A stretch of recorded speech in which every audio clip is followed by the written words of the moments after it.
Good afternoon and welcome to another edition of Missions Monday. Welcome back to all of you who were at Eurocon and now you're picking us back up. And today, as we begin to move toward this Sunday, which is Palm Sunday, this is the time when Jesus Christ began to move toward Jerusalem. He came down the Mount of Olives. He began to make his way towards Jerusalem, and we celebrate that entrance, the triumphant entrance into Jerusalem on Palm Sunday.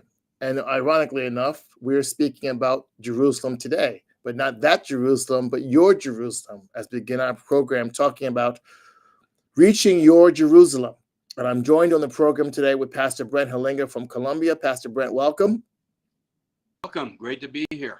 Great. And we'll start with a devotional from you, and then we'll get into it. Okay. Much. Okay, to be here from Colombia. It's really just a beautiful city of about 4 million people. And one thing I've realized, whether it's 4 people or 4 million, that there's many people who really don't know the Great Commission. They don't know the basics that the Father is looking for, trying to produce all kinds of things. And then they will hear something like, wow, Jesus said, just before he was in his ascension, that we should probably go to Jerusalem, Judea, Samaria, and the uttermost parts of the world. So, it's like people are really, I think, struggling to try to find things because they're doing it according, to their own heart. They're doing it according to their feelings or walking by sight. What would be good? So a lot of times people don't even relate Jerusalem as being, I'm in a big apartment complex, so that's the person next door. Yes. On my floor, in my town, down at my basket in my complex. So then we're kind of looking at more and more, and so the first thing, if we're to go into Jerusalem, what are we taking? Oh my goodness. What are we taking? Are we taking our denomination?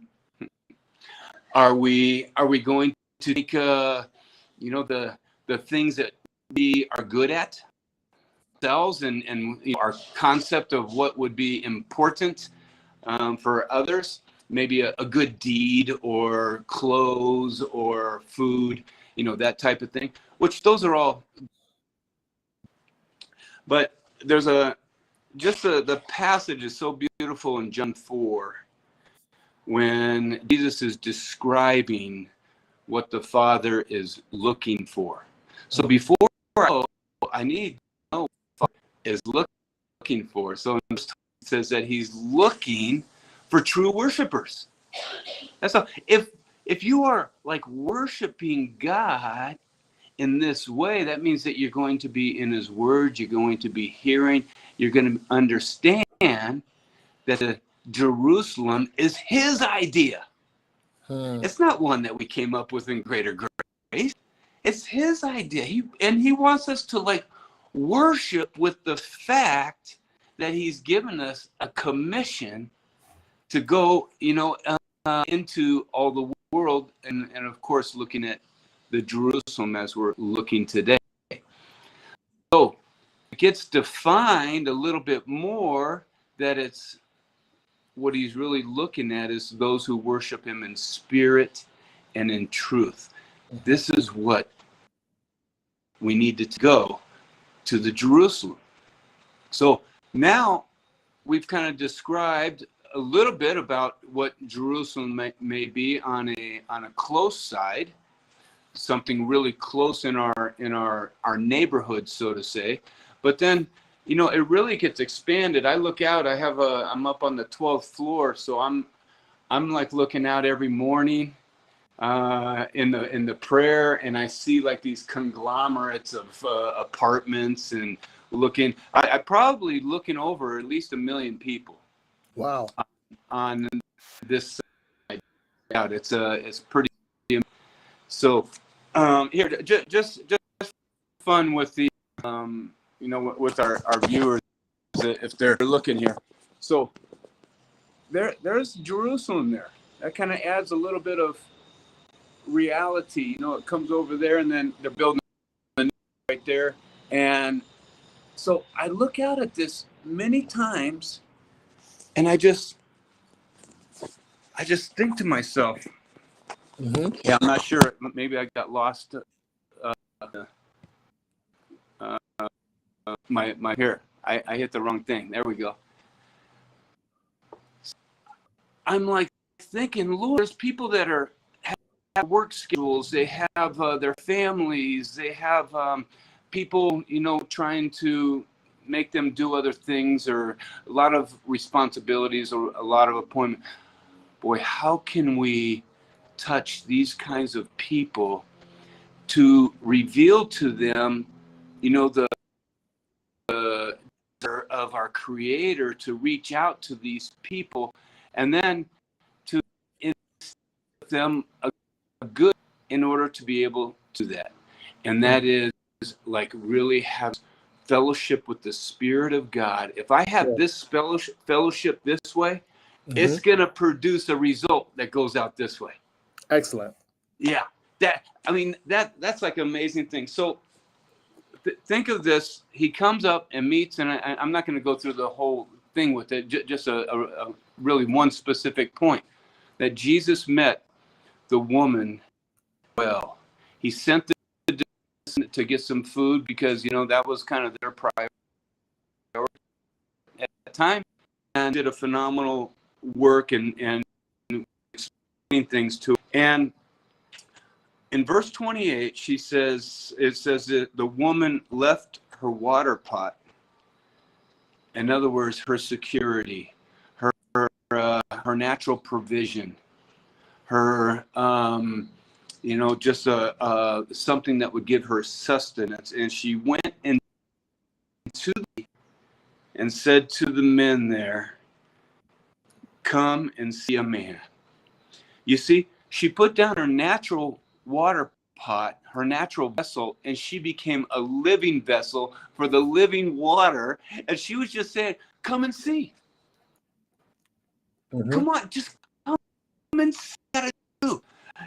I don't have a very good reputation, so I'm saying, come and see. So I just think that, wow, if we are understanding what it means to worship God in spirit and in truth, then maybe we will put aside some of those things that are relegating us in our natural realm, maybe giving us our personal identity, or like who we are in the community, putting that down, being available to God, so that we become a living vessel, and we can bring a beautiful word of just come and see. And you know what? There was all kinds of people that would come out, and what was their words? Now we believe because we have seen with our own eyes, and we testify that this is the Messiah. And so, sure enough, she, the disciples, they came back, right? They came back with some hamburgers, and the woman came back with people. I know they were sent out for food, but they could have came back with a couple of people also. But I don't know if they were really coming to the place where the Lord led her, as she was just totally in a place of being undone. It was only him, and then she drank. She drank of that Spirit. She drank of the truth, and it changed her life. And we'll be able to see how that really parlayed out in the future of our whole life. We only have a little bit of this, but we do know that many people came, and it was they were persuaded to participate of that living water. So that's a big part of our Jerusalem. We have a city here, and thank God that we had the opportunity to raise money for a van. And Beautiful. And then the Lord like said, yeah, you know what? That's not the vision.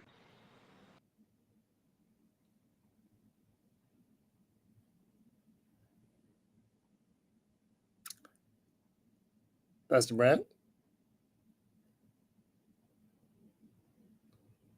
Okay. So that's not the vision. It's interesting that God can give you resources, but he has a vision that's greater than my resources. That's amazing. We've been talking about reaching your Jerusalem. And I like the way that Pastor Brent has answered the question, what is my Jerusalem? There's a Jerusalem that is near, like right across the street. And there's also the Jerusalem that is my area, my town, my city. I love that. I have to identify my Jerusalem if I'm to have to understand the direction and the leading of God's ministry for me and my portion, because I also always have a portion in my Jerusalem. Pastor Brent, we're talking to a lot of missionaries that are listening to this program. So when we talk about Jerusalem, there's like it's a kind of a dichotomous conversation.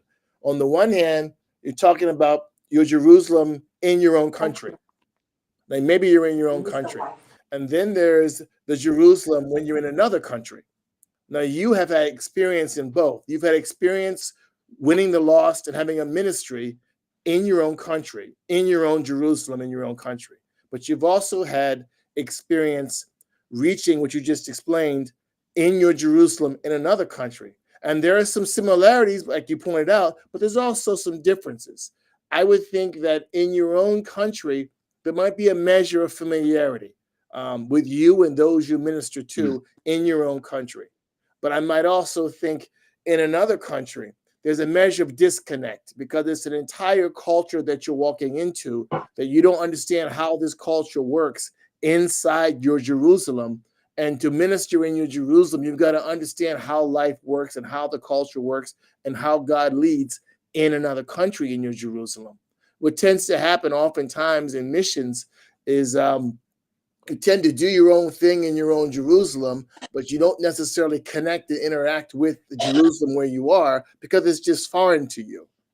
And what also tends to happen when you're in your own country and you operate in your Jerusalem evangelically, you can be very familiar with variety. You do what everyone else does, or you do what you've been doing. So there's a lack of freshness. So I guess my first question would be, Pastor Brent, kind of tell me a little bit about your experience of working and ministering in your own Jerusalem, in your own country.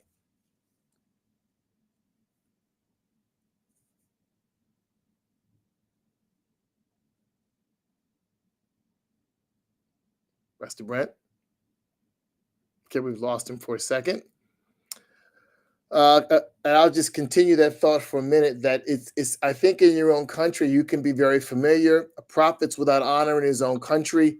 There can be some challenges when you minister in your Jerusalem in your own country. Pastor Brent, you've got experience with that. Maybe you can speak to that. Yeah, it's it is good knowing that. I remember going down to South Africa, and we're knocking on doors, and you don't go to the front door.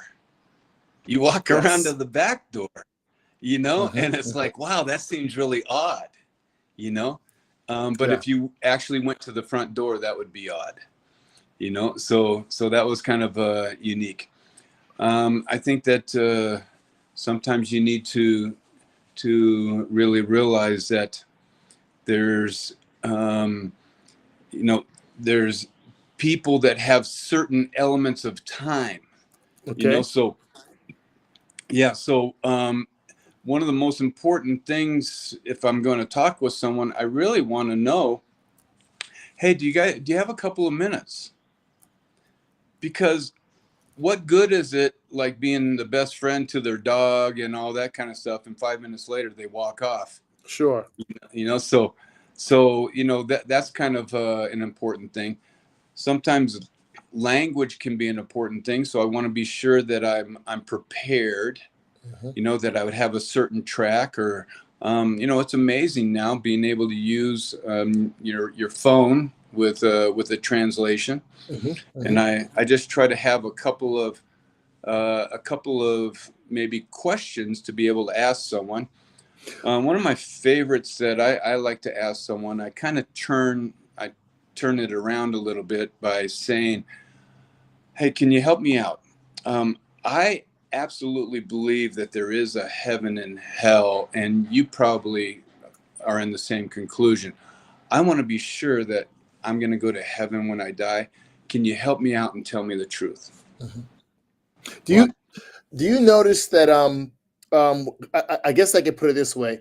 If I'm doing my Jerusalem in my own country, the challenge would be for me to think outside the box because I can repeat what mm, everyone else is doing. So the variety and the creativity is often very difficult when I'm doing new church plant or I'm doing missions in my Jerusalem and it's my country.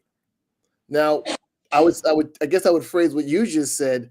If I'm doing missions in another country, that's kind of like learning the box. I'm not necessarily thinking outside of the box, but I need to understand what mm, box culturally are they in, which goes back to your door knocking issue. I've got to figure out how they operate in life in my Jerusalem, and then how I can creatively connect with that. I guess I would say, what are some creative things that you have done that has helped you in Medellin as far as reaching your Jerusalem? yeah. Probably one of our favorites that we've done is we have brought the game of cornhole down here. Now, Interesting. cornhole is very popular in the States, but I don't know how, because it is popular, maybe it wouldn't be a novelty. Sure. Down here, they have something called tejo. Okay. Tejo, it's similar to what cornhole is, but they use a metal disc and they put gunpowder near the hole and it makes explosions and you get extra points and all that kind of stuff. Okay. Well, first of all, you had me at gunpowder. Okay. And then when you put the points for gunpowder, then that automatically that's a win. That I'm right there. Sign me up. I'm I I'm still looking for the right remote explosion that I could put under the cornhole to give them that feel of being here in Columbia. A lot of they know that game. It's amazing. They're amazed by by the explosion and that Oh type yeah. of thing. You But put explosives under a cornhole box here in the United States, and I can guarantee you have the attention of the whole room. yeah, hey, that would be awesome.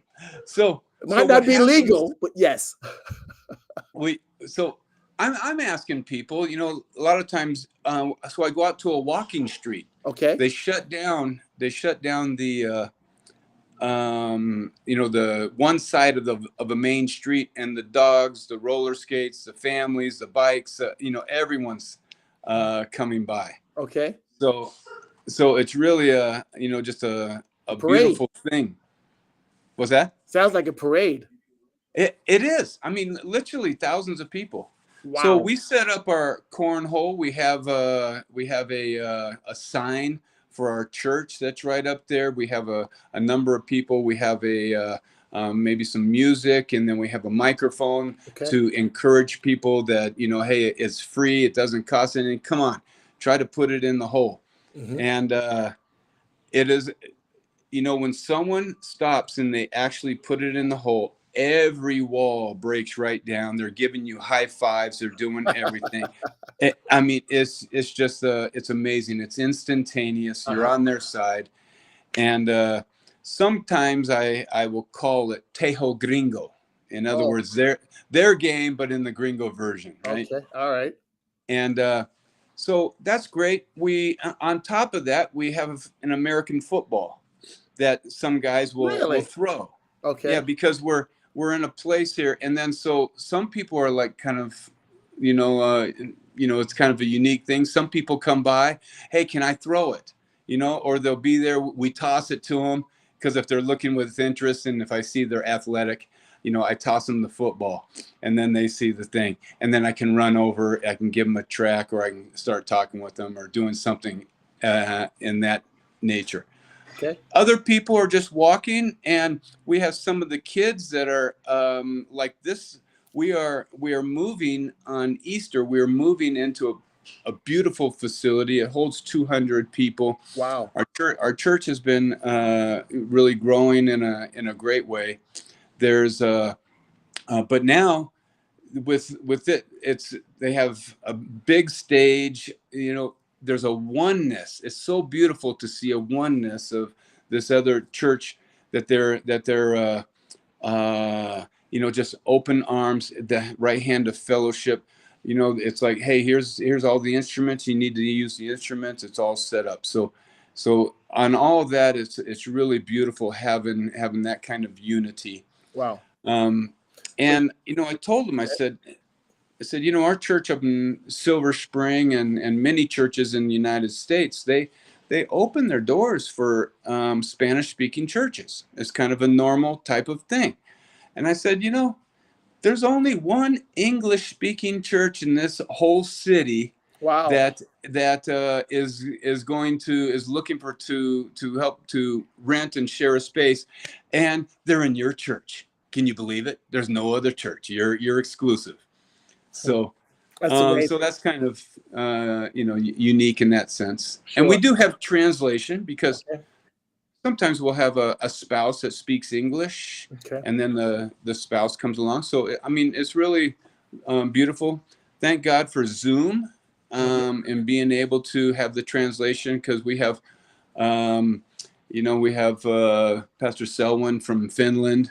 He'll do it, from Costa Rica, from the States, many people in the States. That's great. Yeah. I like the fact that you have a lot of variety in how you reach your Jerusalem. You've got the cornhole, which happens was that once a week or once every 3 weeks? Once a week. We do it Okay, every. then you've got the football tossing, that's once a week too. Yeah, well, we do that in congruent with the. Okay. We have a really nice space. Cornhole and football too together. Okay, all right. Yeah. And then you said, and also I like the fact that you recognize in your Jerusalem that being bilingual is helpful. I think sometimes in missions we have a tendency not to pay attention to that. But when you're the only English-speaking church in a predominantly Spanish-speaking country, Yes. you're going to have a plan, a way to reach people that you meet. And also, I would imagine your tracks also too are bilingual. Yes. We have we have an English track and a Spanish track. Beautiful. Yeah. Is there anything that you do that's kind of like seasonal, like there's certain events that are culturally big in Medellin that seasonally you target and then you plan to be involved with or somehow connect to spread the gospel? Well, we do down here. We do have we don't have 4 seasons. Okay. We have 1.5 seasons. Okay. Well, seasons, not weather-wise, but just seasonal as far as events. And we see that always around Christmas. There's always the opportunity to reach out to a hospital doing some type of gift evangelism. Okay. We have here. Also, there's certain festivals that will be available to go to. I really think, I mean, it is amazing. People are pretty in this city compared to Bogota. Okay. In this city, people are real friendly. Many times, just as you're walking on the street, someone's coming, and I just have a track or an invitation, and I'll just tell them, hey, I have some really good news for you, and I'll hand that to them. And sometimes people are just open to start talking with you, just like that. So I think there are different venues that we see. One thing, it's amazing. We've been doing a number of baptisms, and it's kind of at a popular river where people will picnic and do all kinds of things. And so as we're doing the baptisms, people are applauding, that are around doing many things. And so I'd be sure that I actually give a gospel of that's the reason why we're here. This is what the baptism is. And so Beautiful. we give a gospel, and then we hand out, just a tracker and be able to talk. And Beautiful. I love that. Is there any sometimes when you're in even in your own country, in your Jerusalem, or in another country in your Jerusalem, there are opportunities to collaborate, to work with other organizations, to work with churches, parachurch groups. Have you ever had an opportunity to do that over in Medellin? Yes, we've just one thing kind of by nature being that we're with another church in our location, and that we've the place that we're leaving this next week, and they were it was really kind of a unique thing. It was 25 years ago. There was an American church that helped them get started up in the North Coast. Okay. So they came down here to Medellin. Medellin's a little more central in the mountains, and so it was in their heart, the idea that wow, they were wanting to reach out and give back. So I think that a lot of our our giving or things that we do, we've done a couple of things with the other church. I've had him preach a couple times in at a conference, and they've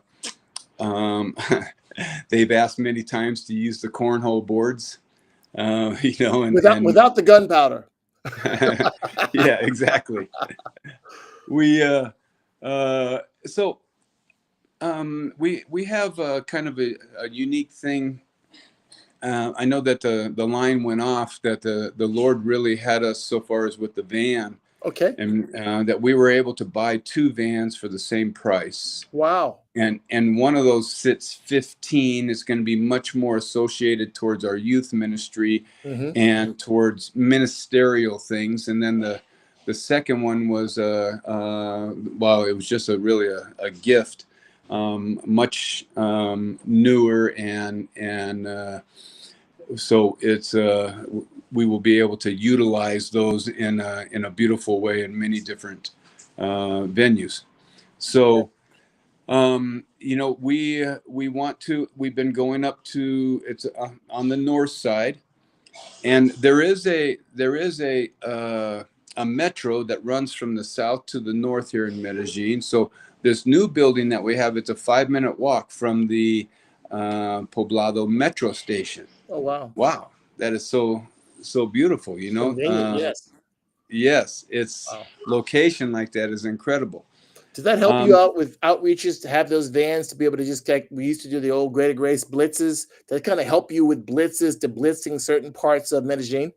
Yes, and even our last service, I explained to them in depth what a blitz was. Tell me your definition. I want to hear your definition. This got to be a classic, Pastor Brent. Yeah. Well, the definition of a blitz, I'm not in. They have a different football here, okay, so I can't use the football analogy. Okay, but it was like, wow, we had buses, and we had people with a passion to be able to go out and tell someone, and we would load up a bus or two, and then we go out on a mall or in a park, and it's like it would be like a swarm, in a sense, of good news just surrounding that whole place from many different angles, and people were being saturated with the good news of Jesus and the love of God. Wow. And so that was kind of a beauty. And it's amazing. You can take 3 people and go out for a whole day, or you can take a bus full of people and go out for an hour and probably get more accomplished. Wow. So you've been doing blitzes to the north, right? Yeah, we have started that, and you kind of find a good pizza shop next to the metro. Gotta find that. And and by having that it's because pizza's really the cheapest way, to get that's really towards a youth movement going up there. Okay. And so it fills a spot. It gives people a camaraderie, a place, and so we find one with a bigger room that we can be a little isolated, That's and great. uh, and then we can be real with them, and you of course adjust the presentation and the time according to your audience. Wow. So you're So doing blitzes. Do you have a lot of young people on your blitzes? yeah, it's really been, we're just now getting the things, or so far as being able to have the vehicles in order to do that. But so a lot of people, I mean, we're taking Ubers, taxi. Um, Wow, you that know, could be expensive. it can, but when you usually an Uber down here, just about from a half hour under is going to be $3 or $4. Okay. Yeah, so it's much more palatable. All right, there you go. $3 Yeah, Uber. Okay, that's not bad. yeah. It's Well, I like the idea that you're able to work with other ministries in your Jerusalem, because what tends to happen a lot of times is that whether it's in your own country, Jerusalem, or another country in your Jerusalem, the relationship can be adversarial, and yeah. like guys can fight, they can go against each other and lose the purpose and sense of the gospel. Well, a big part of that happens to be that unless you're a mature believer, there's a natural competition Yes. that comes in, or an evaluation. Okay. The evaluation is, well, we want to have a better look than you, so I don't want to help you out, or so on and so forth, right? Hmm, hmm, hmm. So, we've we have gone. There's a place called Llano Grande. It's where the airport is. It's about a little bit less than an hour from where we're at, and we've had a pastor just open up his church to us. We've had the oneness. He came with me to down to Chile to the conference there, the Latin American conference, and he was just really blessed and impressed. And the Lord has done a beautiful thing in our hearts. We are knit. He's like, listen, my church, mi iglesia, su iglesia. Uh-huh. Wow. um, so I told him, I said, hey, now that we have the van, we're gonna come up. He has his services on 5 o'clock on Saturday, and now we're moving to Sunday. I Okay. said once a month we're loading up the van or both vans, and we're coming up to your area. We're gonna blitz the area, Beautiful. with a bunch of people, and just invite them. Then we're coming to your service, and we're just gonna, and he's like, we dropped out of heaven, like knocking on his door, right? Uh-huh. And he just says, listen, we were in a place where we were wanting to do things, or have different things, and here it is, you just drop out of heaven. Have you ever So done, like, sometimes this can happen also too in your Jerusalem? There may be other Greater Grace churches within reach, not just mm, necessarily churches in general, but inside of the network of our churches, inside the family that is Greater Grace, there are nearby churches. What are your thoughts about collaborating with them? I know the closest church to you would be Peru. yeah, yeah. Okay, It's it's a bit of a that hike. that starts to extend. We haven't prayed in our jet yet. Okay, you So got to start on that, Pastor I Brent. know. It's, we're gonna, Baby steps. Van, jet, van, yeah, jet. man, You got to pray and that in. yeah. So we're working on that one next. One thing that's kind of amazing with the city being the size that it is here, we have the English speaking church will be the main church. The Mhm. one in Llano Grande, we want to start a church up there, and he's available on that. That would be bilingual. And then the other churches in the other places will be Spanish. How many church? So How many churches do you think God has given you a vision for in Medellin? yeah, I mean, probably at least five. Wow, wow. Yeah, So right now you've got one. You're working on a second one, and you believe in God for five. yeah. And it's yeah. So you know, it's God's timing's going to be it. I I think that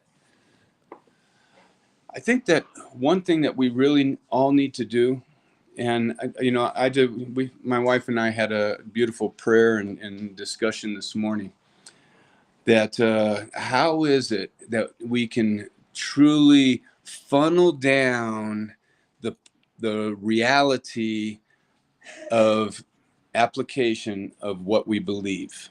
Mm-hmm. Okay, we believe some crazy stuff. We really do. We believe that the creator of the universe listens to us when we pray. Can we funnel that down into really the funnel of faith that comes out pure drops? That's just saying, yeah, I mean, it's just like speaking directly to him. Mm-hmm. So far as believing for different people, whether it's for salvation or for healing or just things that they have in their family, or looking across the way, across my balcony and saying, Lord, there's a place right there. Can we go and spend a month there, Mm. as a church, and just be in a place. Mm. And so we're really developing that. I just feel that this new place we're going into is going to really be kind of like the larger fish tank Okay. that we're just going to grow and be right in it. And I told the pastor there, I said, he was really, he was great. I said, well, how much for rent? And he goes, man, it doesn't matter to us. What do you want to offer? Nothing like an open-ended question like that. Yeah. So I just told him what we were paying on the month, and which it's about $100 for a session and we have like from 12:30 and Sunday afternoon to 6 o'clock. And it's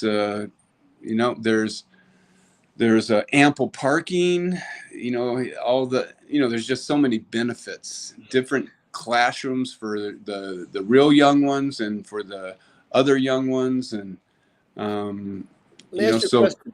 Let me ask you a question about that. And we're thinking about reaching my Jerusalem. How much does Bible college play a role in reaching my Jerusalem? yeah, I think that if you want to have workers in the kingdom, Mm. you got to know what they're working for. Mm. I think that Bible college just it really helps give a person a time to do what they really want to do. What they really want to do, wow, I'd really love to set aside some time. And so people need the enforced discipline many times in order for it to then become genuine.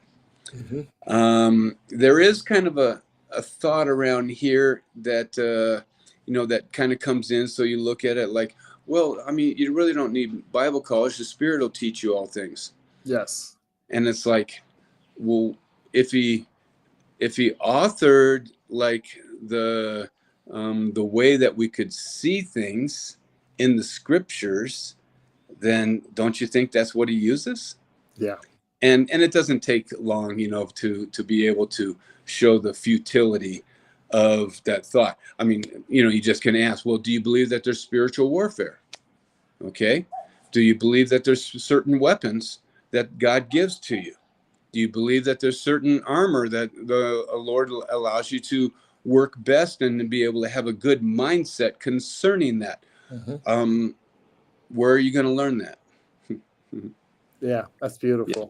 So So I know that we look at Bible college as a mechanism, an instrument for instruction and training and discipleship in the local church.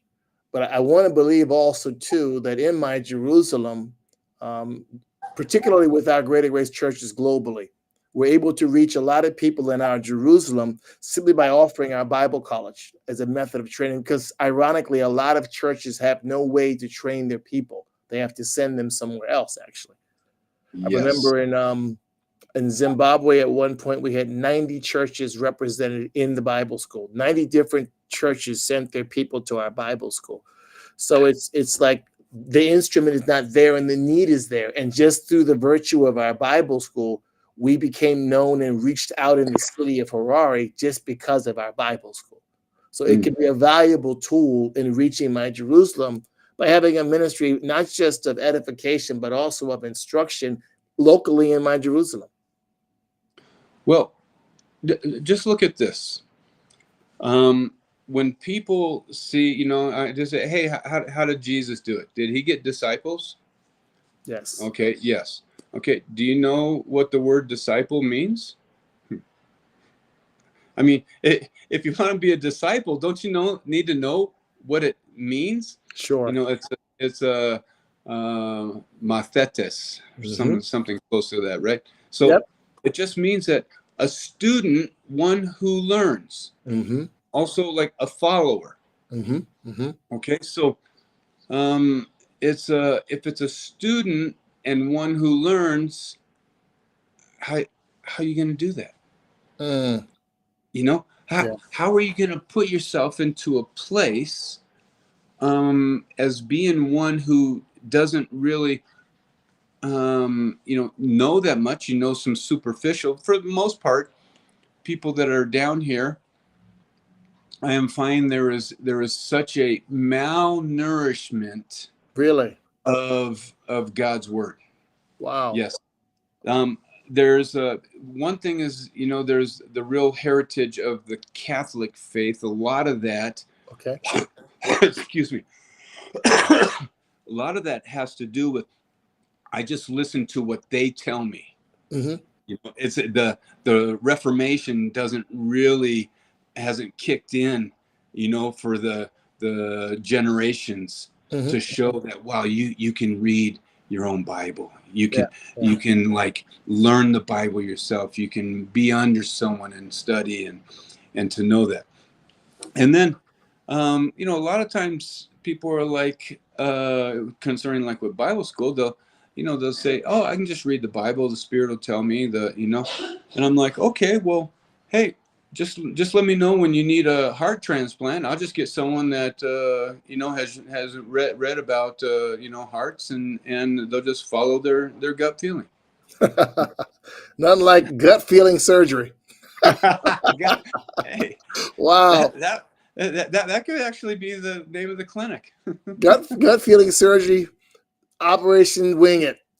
Yeah, it's like hey, can you reveal to me these medical thoughts? And it's like, God, I don't know what those are. Yeah. I just know I use a new scalpel, and well, the fact that you remember to use a new one, that just says you've been trained. I'm advancing.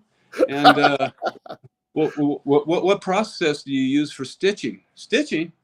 I got a staple gun from my construction job. Wow. Okay.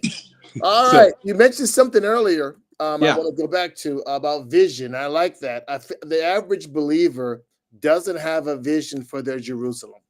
I think when you're in another country in missions, you land with a mindset to have a vision for your Jerusalem. And you mentioned a lot of ways that you can do that.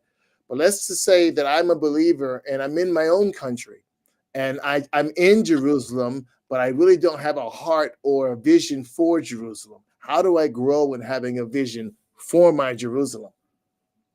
Yeah. Are you saying people or the pastor himself? Well, I want to both, actually.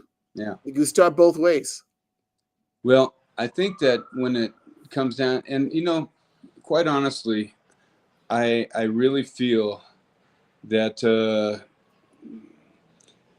the condition, a lot of times, it might be a lot easier to be planted here and to operate in a lot of vision and desire and continuation and just day by day looking forward to things. Sometimes when people are establishing things in their own country and they're working on top of it, it's I know you have to really apply yourself and have good people around you that are stimulating you. Hey, can we? I have a couple hours. Hey, every pastor I think would love to hear this, but I have a couple hours. You want to go out someplace? Hmm. Wow. You know, Amen. so that's good to have those types of people in your church. But to first off, the vision just needs to be it needs to be instilled in the commission. Okay. I need to be rock solid in my application of what the commission in the heart is Okay. of Jesus. And when Jesus says, "Listen, hey, all authority." Well, actually, in the Great Commission there in 28, the first thing he says, Hmm. "Hey, meet me at a certain place." Yes. All right, so I got to show up. You know, Okay. that's such a big part of ministry. You got to show up. Hmm. Hmm. And by when you show up, then the Lord will come, and he'll say, "Hey, all authority's been given unto me in heaven and on earth. Listen, it's finished. It is done. And I just want you guys to go out. And as you go out, baptize them in the name of the Father, Son, and the Holy Spirit, and teach them the things that I've taught you." Mm. So have a teaching ministry. Understand that people are not going to know this. I'm commissioning you that you need to teach them. Hey, and by the way, as you are going, I'm right there with you. Mm. I am right there with you. Um, I had this is the thing. Many of us have quoted before where, where Jesus said, "Listen, where two or three of you are gathered in my name, Yes. uh, I'm there with you," right? Yes. Now that's very true, but not too many people use that to reveal the deity of Christ. Because who else could even think of doing that across the world with 1 billion people, that you could be in their presence, that you would know that, except for God? Mm. Mm. I mean, you cannot. Actually, there was a Jehovah Witness that I asked him. I said, "What do you believe that two or three people are there? That Jesus is there?" Well, yeah. Do you know what you just said? so so it's those kind of things are fun, but they're deep realities. And Hmm. Jesus says that, "Listen, Brent, when you go to Medellin, I'm with you. Hmm. Hmm. I'm with you. Don't worry about other things." And one thing that's been really great here is that it's not like it used to be 20 or 30 years ago. They've changed things around incredibly. It's really amazing how this I feel so much safer here than I did in Baltimore. But I Well, mean, Pastor Brent, I would say the average American, if you were to say what is safer, Baltimore, Maryland, or Medellin, Colombia, most would pick Baltimore. But you know different. well, it's true, and I could probably throw quite a few more cities on top of that American side. Yes, you could. And because do you know that there's evil everywhere? Yes. Do you know that evil really finds itself in so many areas of the underworld and the darkness Hmm. and the places? So people that are getting in trouble, or those that are messing around with illegal things, with the drugs, with the sex trafficking, with having these types of areas, that's what's producing the statistics. Hmm. Wow. You know, So you so so you said that with a vision for me as a man of God, particularly in my own country, I've got to really stir up my heart and have a measure of focus and discipline on the Great Commission. What else would you say? yeah. I would continue to really have that reacclimation Hmm. continually of just falling in love with the word. Okay. Yeah, man, the Lord will speak such incredible inspiration to Mhm. you. I was just reading recently in Luke 24, and I was kind of preaching on this because the two disciples there, they said, "Didn't our hearts burn within Yes. us Yes. when he opened the scriptures to us?" Hmm. Hmm. Oh my God, I want to burn for the Lord. you Hmm. know I don't want to burn out. I want to get fired up, right? You know, and that's how you do it. And then later in verse 45 there, where Jesus said that he actually he gave them an understanding by opening the scriptures to them. Mm. This is Jesus in his resurrected body. He could have unveiled everything and said, listen, I'm risen. It's a new way. We're going to everything's new. Nah, he was always like using the scriptures to bring the deep truth, using the scriptures to combat the devil, using the scriptures, to define the vision, using the scriptures to settle your identity within yourself. And when we start doing that, then guess what? We don't really need the pat on the back anymore. I mean, it's appreciated, when that comes, type of thing. But wow, no, the mission's before us. It's this commission that Jesus is giving. It's not for a general. It's like, no, that's for me. He's talking to me. And so when I have this personal thing, when I'm really being inspired through the word, I think that those are things that just give me the right focus, gives me the right adjustment. It lets grace reign in my life, because if you are not having grace shocks on your life, you are going to have a bumpy road. Every bump you're going to feel. And it's like the Lord, that's one thing that great grace does in your life. It's like, okay, hey, that comes in. I don't get, thrown off target. I don't get dismayed by that. I keep a nice focus on the Lord.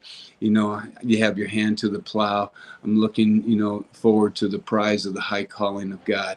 Amen. And then he says in Philippians 3:15 there, he says, therefore, as many as are mature have this mindset. Yes. So, wow, the maturity of a believer really is depictive of his mindset. Colossians 3:2, set your mind on things that are from above. That's an activity, that's an action to set your mind on these things. It's so important. I know that the Apostle Paul, he said, I've determined in my mind not to think anything of you except for Jesus Christ and him crucified. So there's a determination that I have to have in my mind. I need to set my mind. I need to learn how to be content in whatever state that I'm at. So a lot of times, hard times are going to come. It's only the way that Christ is developing a capacity in me to be able to take that learning from him, that I can have that type of attitude, that type of relaxedness in my faith. Well, let's say this for a second, Pastor Brent. I'm a pastor in my Jerusalem, either in my country or out of my country, but either way, it's my Jerusalem. How do I encourage my team, my family, my church to really have a vision for reaching Jerusalem? How do I do that? Go yourself and invite people to go with you. Great answer. Great answer. I think discipleship, that's one of the things, because discipleship is a person, not necessarily a program. Yes. And if I recognize that it's a person, and I recognize that if I'm going to exhort, or a part of exhortation, just in the word there that comes with it, is that I come alongside. Yes. So when you come alongside someone, it really makes a difference. I think that every Tuesday morning here we have a men's meeting. The design of the men's meeting is that, yes, we share a portion of the word, but the first hour is that we're like being, really intentionally bringing up things that we're either having a hard time with, or that, of helping out, just kind of men to men, being real and having that as a focus. And then after on the hour, then we bring in someone will bring a portion and a devotion. And it's not that there's not Bible verses and thoughts from God in that first hour, but a real design is that we want to connect with one another. We want to know like the struggles, and guess what? People have good spots and struggles. That when they share it, and other people, that it just develops a unilateral depth that a lot of times might be missing if it's only on the your Sunday or Saturday service. Awesome. So, And I think that's the big challenge is like you said earlier, as a pastor, stirring myself up, and then also encouraging others to have a vision for here. Sometimes we can have a vision for just our church and not for our city. We can also have a church, maybe have a small church. I've got a vision for way across the ocean, but we don't have a vision for our Jerusalem. And we forget that this Jerusalem where God has put us, he's put us there with a purpose. To win the lost, to make disciples, to know God, to grow with God. All of that is part of our local vision. And I think that's a big missing piece in Christianity, is having a local vision, a nearby vision. Pastor Brent, as we're closing, any closing thoughts you want to share on this idea about reaching my Jerusalem? Yeah, well, first off, the thought doesn't come from the church or the denomination. I mean, it comes from the Lord. Amen. It's his desire that all would come to know him, and it's his plan and his set. He always said, "Hey, guys, I got plan A. That's it. There's plan A. I want for you to be strong in the grace of the Lord Jesus Christ and to teach other people that they can teach other people. Be with them." Because a part of the teaching is you're teaching the very organic, relationship that you have with the Lord, and that is what's going to really touch people's lives. So you need to go to God's gym, because in God's gym you become strong in the grace. Okay. There it is, and I would just say that really everything is so worthy. He is worthy. Just if you need a little pump up or something, just turn to Revelation 5 and look through 11, 12, and 13, something like that. That there was thousands upon thousands, and they were all just worshiping and giving honor and glory and praise to him who is sitting on the throne and the Lamb forever and ever. And it's like, wow, we're a part of that. We're in the vision there that we can be in that. We'll be in that group, all right. But why not be in that group right now? Excellent. Why not have that be like your look? Like, come on, the Lord is worthy. And look at we got the best message that there is. He's worthy. Let's have this kind of worship and honor. And the best way I think to really worship and honor God is to listen intently with him, mix faith with what you hear, and then put into action what you know. Amen. Thank you so much, Pastor Brent, from Medellin, Colombia. Please feel free to reach out to him, connect with him, and don't forget that God has given you a vision for your Jerusalem. He has planted you. You've been set by the grace of God for the purpose of knowing God, but also making him known. We can reach our Jerusalem. Pray for it. Be a part of it. Go after it. God bless you. We'll see you again next week on Missions Monday. Take care. Hey, God bless. Great time, guys. Thank you.